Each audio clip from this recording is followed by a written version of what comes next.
of the screen just kind of like move. Thanks. There you go. Very bright.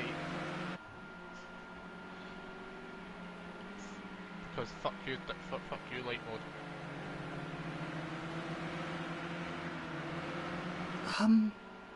Can we load? Is that alright? No. I'd like you to load the page. No. I wasn't asking. Well, either way it's no. No, it wasn't a question. I think you're misunderstanding. Either way it's no. Computer says no. You're misunderstanding. It's an order. Computer says shut the fuck up. I'm not asking. I'm ordering. Well, no. It's an instruction. It's an instruction, not a request. Well, we can't always have what we want now, do we? Those who can't distinguish between an instruction and a request are going to find their lives very difficult indeed. Okay, I just shot someone through their gun that went into their heart. Oh, you evil bastard. Oh yeah, well they're Germans during World War II, so we can't really expect much less, can you? Hey, they had a very cruel, very evil dictator, and the people who were. It was lessons hadn't been learned at that point. Yeah, but there was, in my defence, it was an SS general. All we can do is look back on history and learn our lessons, Ian. All we can do. We're all the same by nature. General. He was dedicated to what he did. We're the same as the people who lived back then, except that we know the results, we know the consequences. Remember that. But have you ever thought about what life would be like if... They've actually started the race. They've actually started the race. But we're not watching because they probably went flat out through the formation lap just to wind me up. Sorry guys, I can't see the action at the moment. I've currently got my computer on the tab. I do apologise, but I think we hope we're watching the leader. But we're just going to be a moment until we're on the comms. Because I'm still sorting out the titles and sharing the stream on Discord. Making sure that everything is absolutely perfect for your viewing pleasure.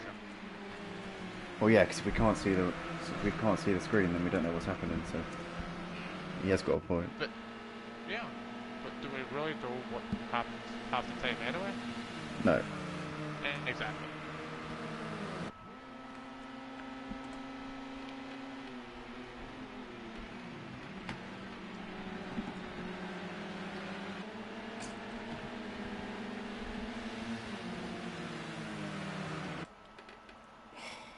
That's what happens when you have to do about 7 different things at once.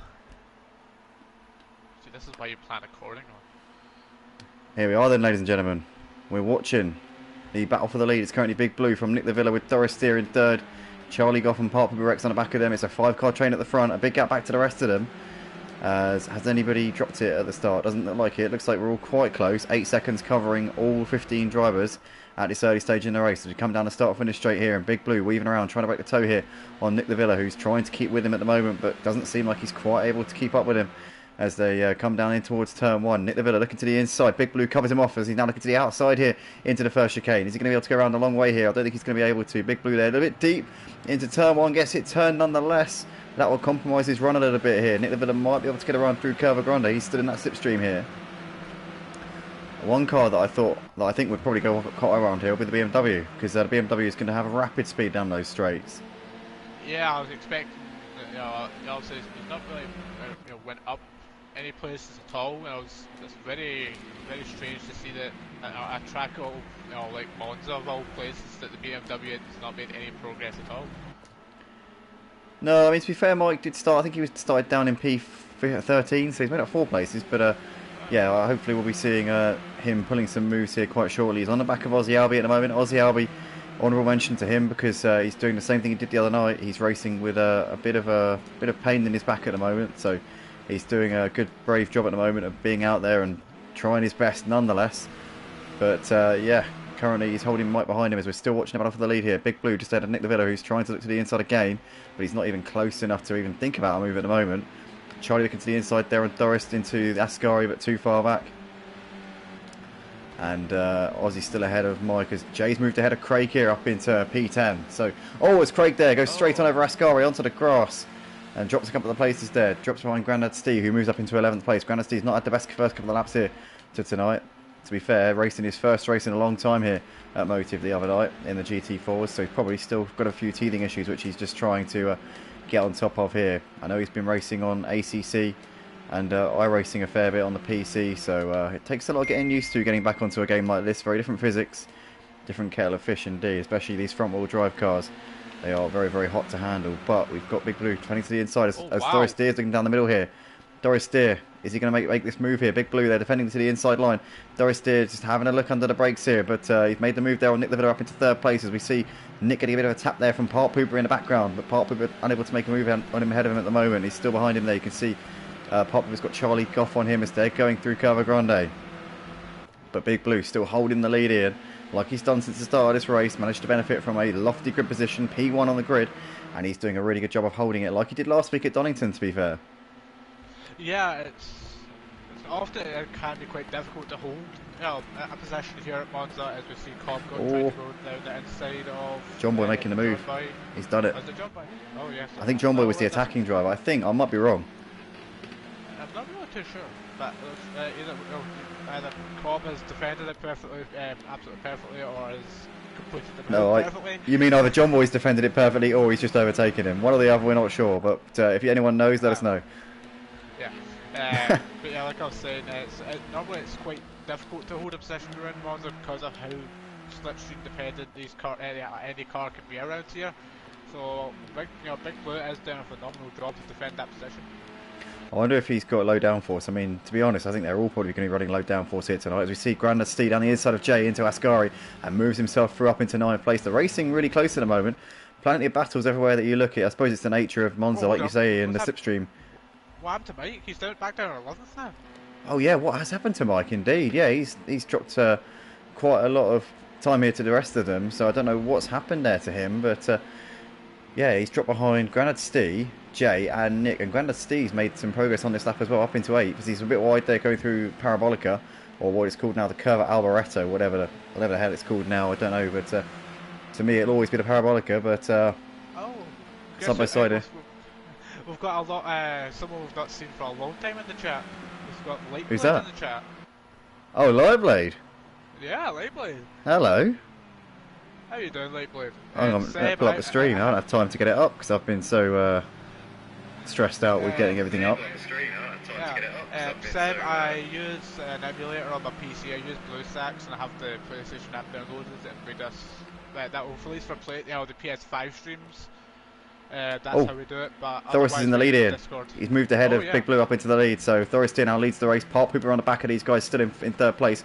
John Boy slowly bridging the gap down to the leaders. He's within 2 seconds now as Big Blue's lost out to Park Pooper. Park Pooper's up into 2nd place here, coming into the Lesmos. But John Boy is hunting them down. Obviously starting near the back of the grid due to his championship position. But saying that though, he wasn't right at the back. I think because he missed the first round of the season, so he's still trailing a little bit in the actual point standings. But nonetheless, he's bringing himself closer to the front here. I think he started about P10, so up into 4th. It's been no mean feat making his way through this pack here. But Doris Steer leading ahead of Park Pooper. Park Pooper looking to try his absolute damnedest here to get ahead of Doris Steer. Doris Steer though, obviously, I don't think he's won a race yet here at Motive, so it would be a really fantastic feat for him if he's able to do that here tonight. As we see Jay down the inside of Granasty into Ascari, and they rub doors a little bit. They're going into the corner, and Granasty goes straight on over the grass as Jay back indoors again. Oh, and Granasty there into the barriers. Jay was a little bit aggressive there rejoining the track. I've got to say, there's Jay there carrying on his way, but Charlie Goff on the back of him, and Granasty's dropped down to P10 there. But I have to say,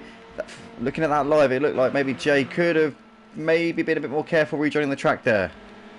Yeah, I would definitely have to say I understand when he was riding over the curb, sorry, should I say. Yeah, I understand it was a difficult corner, it was a difficult angle to try and come back on, but at that point he still could have used his brakes and tried to make a sharper left turn. I just want to reiterate, obviously it was Granasty that left the track, but it was Jay who was walloping that curve on the inside, which kind of set him sideways into Stee.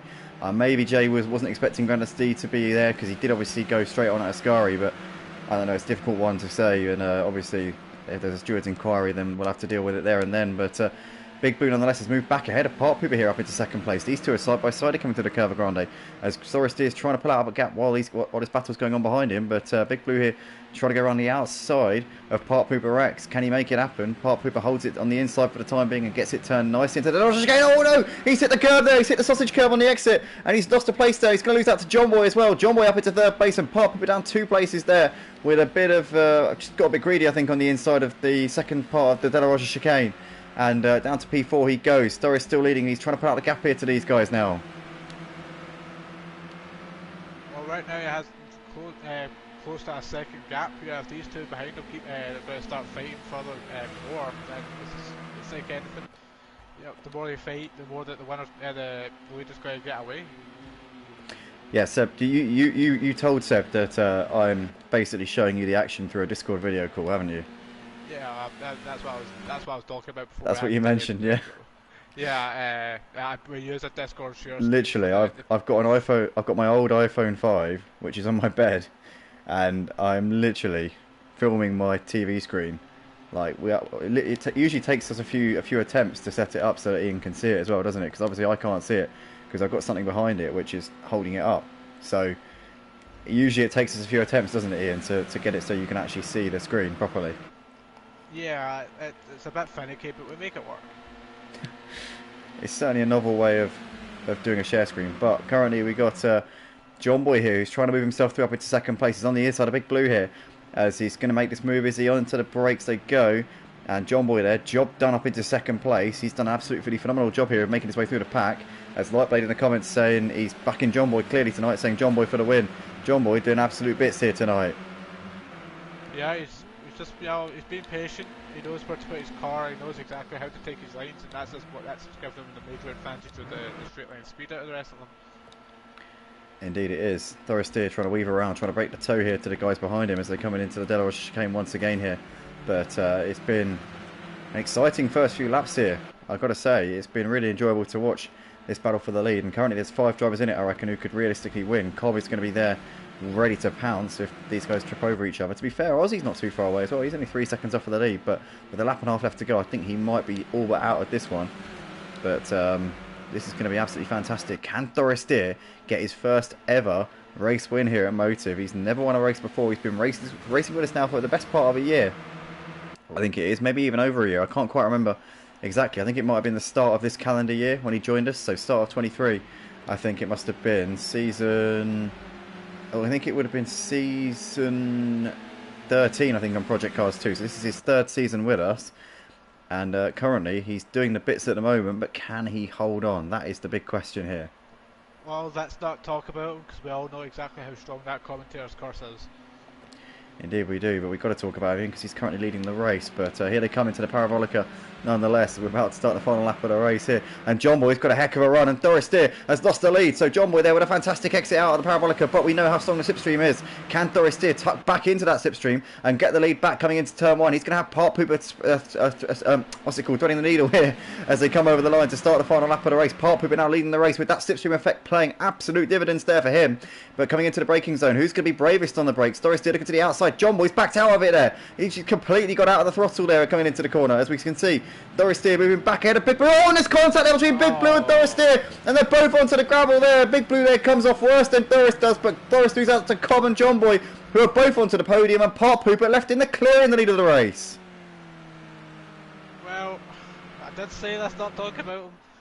Look what happens.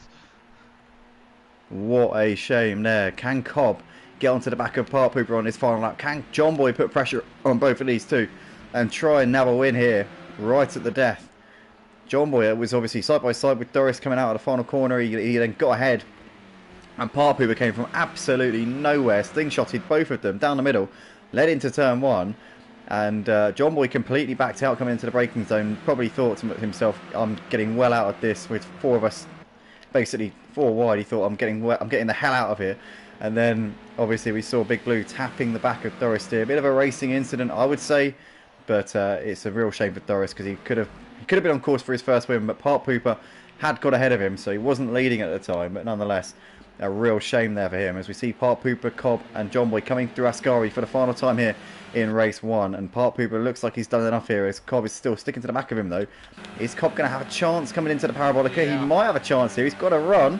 But is he going to wait out of the Parabolica here? That might be the sensible option here for Cobb. Here we go, looking to the inside. He's going to go down the inside. Here is Cobb. This is for the race win here at Monza for the opening race of the night. As Park Pooper trying to hold it around the outside. Cobb needs to get a good exit here, and I think he's managed to do so. Cobb has moved into the lead, but he's going to hold it up towards the line. It's going to be a drag to the line here between these two. Who is going to get it side by side all the way to the finish line? Cobb on the inside just ahead. Park Pooper pulling alongside, and Park Pooper's done it! Park Pooper's got him! Park Pooper gets the win on the line. What a win from Park Pooper Rex. Cobb second, John Boy third, with Aussie over in fourth ahead of Thorist in fifth. Big Blue takes P6 ahead of Jay in seventh, with Team over in eighth place. Craig's going to finish this one in ninth place in the end. We've lost the driver on the final lap. Mike comes over to take P10. Very disappointing there for Mike. There's the Mutts Nuts over in 11th, Charlie Goff in 12th, and Granad Steve will be the last driver to finish the race here in P13. But Park Pooper, he will be absolutely chuffed to bits with that one. That was, I mean, it looked like Cobb had mugged him right at the end there, didn't it? But then Park Pooper went and returned the favour. Yeah, like you said, it really does show exactly how strong the slipstream here is at Monza. So it was just an outstanding race, and it just goes to show that anybody can come up to the front and win. It absolutely does. And guys, we'll be back very shortly in about 5 minutes or so for the second race. It'll be on a new stream. That's the way we do it now. So we'll be posting that on Discord in about 5 minutes. It'll be a qualifying session, 5-minute quali, with the grid being set due to that quali, and it'll be the only standing start of the evening. So make sure you join us then. We'll be back very, very shortly indeed.